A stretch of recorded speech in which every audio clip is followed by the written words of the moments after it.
اللہ تعالیٰ نے زمین کے اندر انسانوں کو پھیلانا شروع کیا اور زمین کو مردوں اور عورتوں سے آباد کر دیا۔ امام طبری رحمت اللہ علیہ بیان کرتے ہیں کہ حوا علیہ السلام نے آدم علیہ السلام کے لیے 20 ولادتوں میں 40 بچوں کو جنم دیا۔ ہر بار 2 بچوں کو جنم دیتی تھی، ایک لڑکا ہوتا ایک لڑکی۔ سب سے پہلا جوڑا قابیل اور اس کی بہن قمیم کا تھا۔ پھر انسانوں کی افزائش شروع ہوئی، آبادی میں اضافہ ہونے لگا۔ بہرحال آدم علیہ السلام کے بعد انسانی مخلوق کی تعداد روز بروز بڑھتی چلی گئی اور انسانی کمزوریوں کی بنا پر گناہ شروع ہو گئے۔ زمین پر سب سے پہلے ہونے والی معصیت قابیل کے ہاتھوں اپنے بھائی حابیل کے قتل کی صورت میں سامنے آئی۔ اللہ تعالیٰ نے قرآن مجید میں قابیل اور اس کے بھائی حابیل کا قصہ بیان کیا ہے۔ قابیل قرخت اور درشت طبیعت کا مالک تھا، جبکہ اس کا بھائی حابیل رحم دل اور نرم طبیعت تھا۔ قابیل کھیتی باڑی کرتا تھا اور حابیل مویشی چراتا تھا۔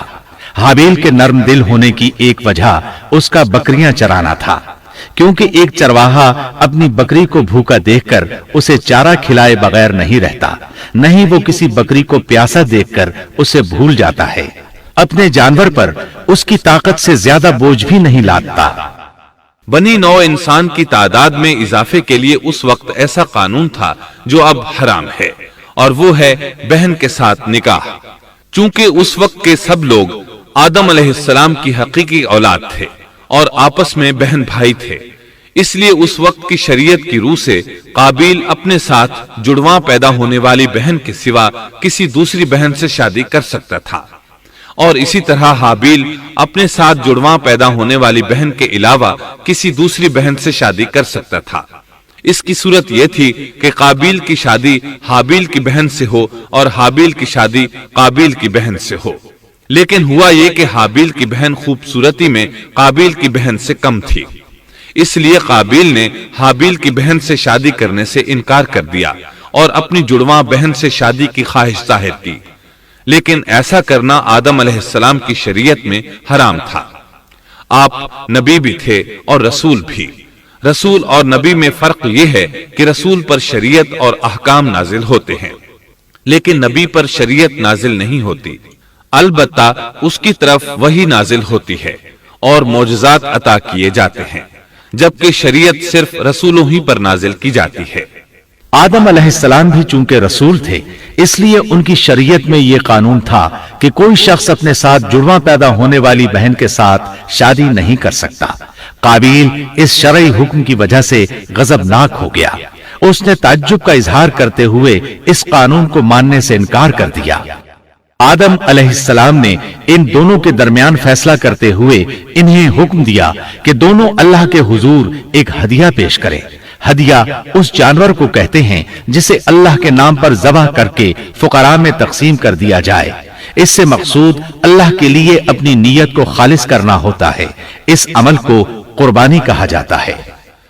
آدم علیہ السلام کے زمانے میں قربانی کا جو قانون تھا اس کے قبول ہونے کی نشانی طے تھی، اور وہ یہ کہ آسمان سے ایک آگ نمودار ہوتی اور اس قربانی کو جلا دیتی۔